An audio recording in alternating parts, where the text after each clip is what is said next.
kaj bi bili nekako po tvojem mnenju ali pa po tvojih opažanjih neki vzroki za porast teh stanj? Če je porast, ne vem tudi, kako ti gledaš na to, ker so malo bolj merimo, ljudje bolj povejo, ne, tako da ne vemo čist, a je prišlo do porasta, ne, ampak čisto en podatek, tak, ki ga vem, mislim, da je depresija je glavni vzrok za invalidnost na svetu, ne, mislim, da je okrog 300 milijonov ljudi je diagnosticiranih s to, kako bi rekel, bolezen, stanjem, motnjo. Tako, no. Duševnih motnjah govorimo, da se boleznim nekako, ker so včasih tudi v enih spektrih širokih in je težje to kategorijo kategorizirati, ampak prav imaš v tem, seveda, da je tudi merjanje, da je epidemiologija seveda veliko močnejša, da ljudje tudi zaradi ozaveščenosti in nekih poznavanja tega in zavedanja, da lahko poiščejo pomoč, prej poiščejo, več poiščejo in tako. Tako da ni porast mogoče toliko drastičen, ampak zagotov pa je drastičen oziroma je velik in zagotov so depresija, tesnobnost, anksioznost v vseh možnih pojavnih oblikah, se spremljajoče tudi kot nespečnost, utrujenost, izčrpanost in tako. Skratka, vse te težave psihične in psihične stiske, ki človeka toliko ovirajo, ne, da se v bistvu da težko funkcionira, da težko živi, tega je res očitno več, vsaj v našem kulturnem okolju, to, kar lahko vidimo, kar lahko spremljamo pri ljudeh okrog nas. Kaj je razlog?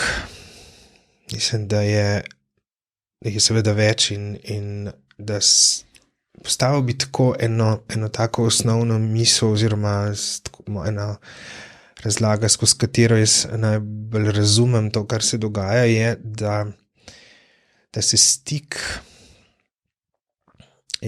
s telesom, s čustvi, z odnosi, v odnosih, te tri stvari grejo zelo skupaj, ne, so zelo eno, tako pravzaprav, ne, če sebe dobro čutim in svoje telo in svoje čustva in jih prepoznavam, lahko s tem lažje in veliko bolj stopam v odnos, ki je tudi čustven dogodek in telesen dogodek in tako naprej. Skratka, in ta stik s temi plastmi življenja je skozi veliko racionalnega, veliko tehnike, veliko zelo drugačnega življenja, kot včasih do tega prišlo. Skratka, da smo slabše povezani s temi ravnmi. In to nam, ker če nimam stika s celim sabo in s telesom, čustvi tudi, potem mi misli lahko divjajo in iščejo rešitev in se zapletajo druga v drugo in nastopi točen ta občutek, ki ga ima večina ljudi, da ima polno glavo, polno nekih skrbi in da se težko umiri in da težko zvečer zaspi in tako naprej. Tako, mislim, da je to en pomemben vidik in drug to, da se zgublja neka utečenost, ustaljenost, s tem prvim tudi povezano, se en tak dajalc ritma je narava, dajalc tega spanja, budnosti, aktivnosti, pasivnosti oziroma počitka in tako. To nekako so v bolj, rečemo, nekih tradicionalnih družbah ali pa časih, ko je to bolj bilo postavljeno. Zdaj pa je to razpršeno je zaradi prej omenjenih razlogov, da si lahko kadarkoli karkoli počenjam, da imam kadarkoli karkoli na klik dostopno in da to vse skupaj pač pomenjeno fragmentiranost. Tudi hkrati se to dogaja, da so te bolj, rečemo, velike zgodbe, velike avtoritete ali pa velike avtoritete. To, da se te nek odnos do neke avtoritete ali pa do nekoga, ki mi bo povedan, ki mu bom zaupal, nekmu od učitelja, zdravnika, prijatelja, očeta, tako.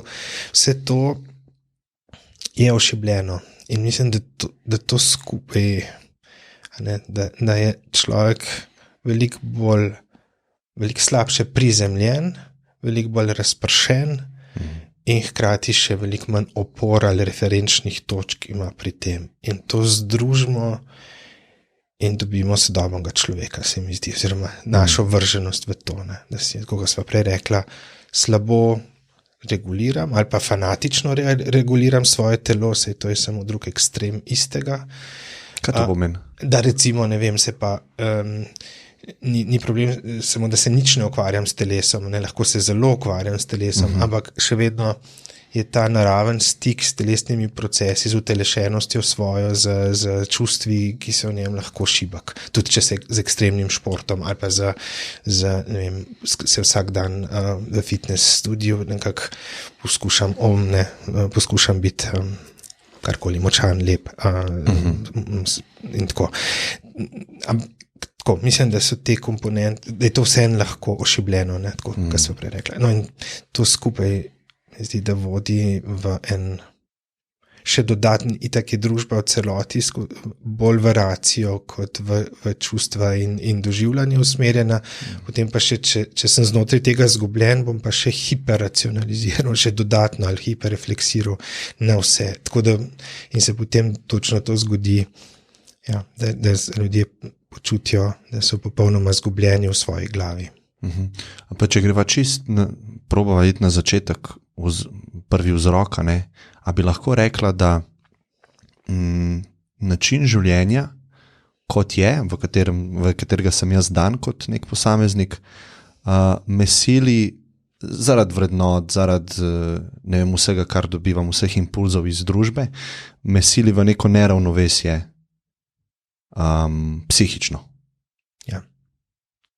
Okay. Ja, absolutno. Mislim, da je neravnovesje iz tega razloga, ker je veliko preveč poudarjena skrb, tesnoba, reševanje problemov in veliko slabše je tisto, kar pri tem pomirja in nekako imam slab stik s tem delom, kar bi lahko uravnotežalo in ravno tukaj potem so neka prijemališča čuječnosti, meditacije, psihoterapevtskih strategij v prvi vrsti, oziroma tisto, kar pride za človeka, ko v stiski pride do nas najprej na vrsto, tako da se v tem in da pride potem do enega ravnovesja, da se lahko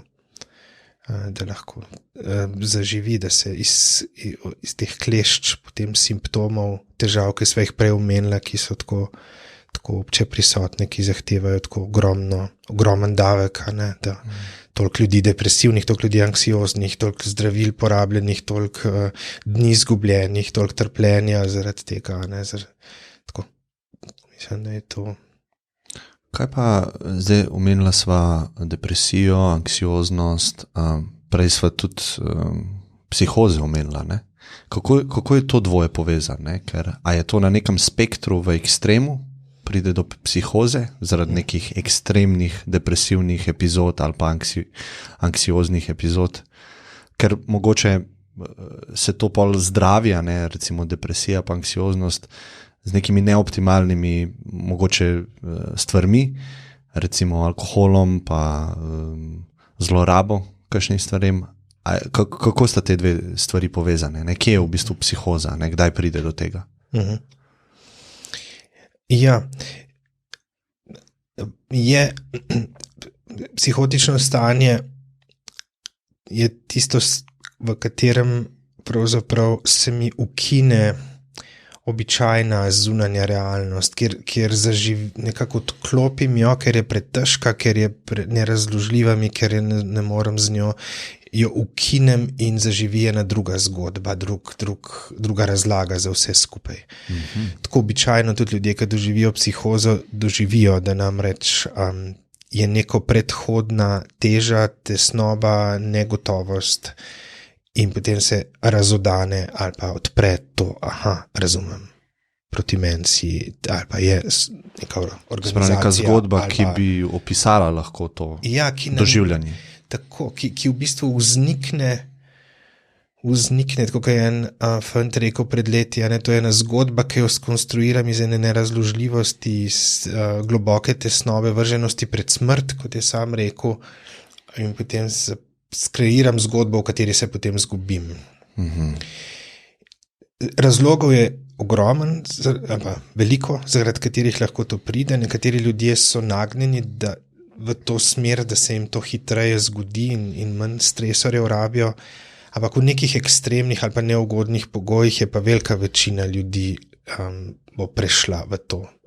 Recimo, da me zdaj da naj nekam zaprejo in dolg časa ne dobiva nobene informacije, kaj se dogaja in je nevarnost, se bojiva, močno se bodo začeli prožiti zgodbe. Nekaj časa mogoče tako empirično še odprte, enkrat bo pa vedno kliknil, pa bo verjetno prepričana, kaj je, oziroma verjetno bo en prej se mu to zgodil, kad drugmu, ampak če je dolg hud stres in premalo nekih informacij, možnosti, razlage in takrat se to vznikne. Tako, tudi vrste drog, kot si omenil, lahko to povzročajo, pa če je ranljivost pa droge, ali pa ranljivost pa stres pa droge, tako pa to ljudi potisne toliko prej, v to. Ja, zakaj bi to vprašal, ker jaz imam eno izkušnjo, ki jo nisem nikoli nobenemu terapevtu povedal, sicer tako javno govorim o tem, ampak nisem nikoli zares do dna prišel, niti nisem imel pol več potrebe, priti do dna, ampak jaz sem imel eno tako izkušnjo, kot jo jaz razumem z anksioznostjo, sicer na potovanju, bil sem dlje časa sam, 6 mesecev, in vedno začel me napadati ta občutek nezadovoljstva splošnega, izguba smisla, nisem bil več motiviran, in to je ta oblak črn, kot jaz rečem, je vedno bolj rasto in potem sem začel dobivati panične napade, mravljince po rokah, vedno isti čas v dnevu, tako da sem že nekako pričakoval te napade, in ko se je to stopnjevalo, je pa v eni točki prešlo v to, da sem počasi izgubil stik z realnostjo, in sicer tako, da nisem vedel, kaj so sanje, kaj je resničnost, ko sem bil v tej svoji sobi. V eni točki nisem sebe prepoznal v ogledalu, se pravi, ta podoba mi je bila izredno tuja. In v najhujši točki sem v neki restauraciji sedel in sem dejansko imel občutek, da se gledam iz ptiče perspektive. Ne sicer vizualno, ampak izkustveno sem bil izven svojega telesa. In zaradi tega takrat, jaz sem sicer malo izkušen s tem, ker sem delal prakso v polju, kle v Ljubljani, sem srednjo zdravstveno zaključil in smo imeli prakso tam. In naslednji strah v tem stanju je bil, da se mi začenja neka shizofrena motnja razvijati, in da sem že videl nekako, kam to gre, in to mi je še dodatno nekako ojačal ta strah pred tem stanjem. Nisem pa nikoli zares, in zato sem vprašal, kakšna je povezava začetek v temu, pa pol potencialno v tisto.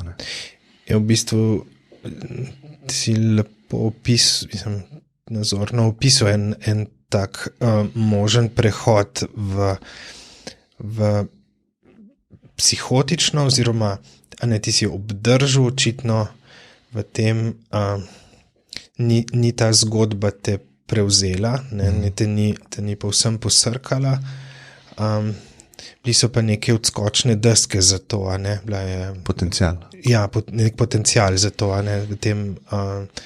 v teh strahovih močnih, paničnih, ki že sami na tako derealizacijo lahko povzroča, da človek ima polnega občutek, da je v nekem filmu, v nekem dogajanju, ki nekaj hudega se bo zgodilo, če se potem to še stopnjuje, ta depersonalizacija z tem, da se težko prepoznal ali pa celo ustrašil ali pa bil eno nelagoden občutek, ko si se videl ogledalo izven telesno občutje, tako avtoskopsko, ki je tudi, vse to so pojavi, da se razumemo, ki niso nujno ne vodijo nujno, in jih imajo mnogi ljudje, ki se jim ne razvije psihoza potem. Ne. Jaz sem primer, ja. Ja, tako.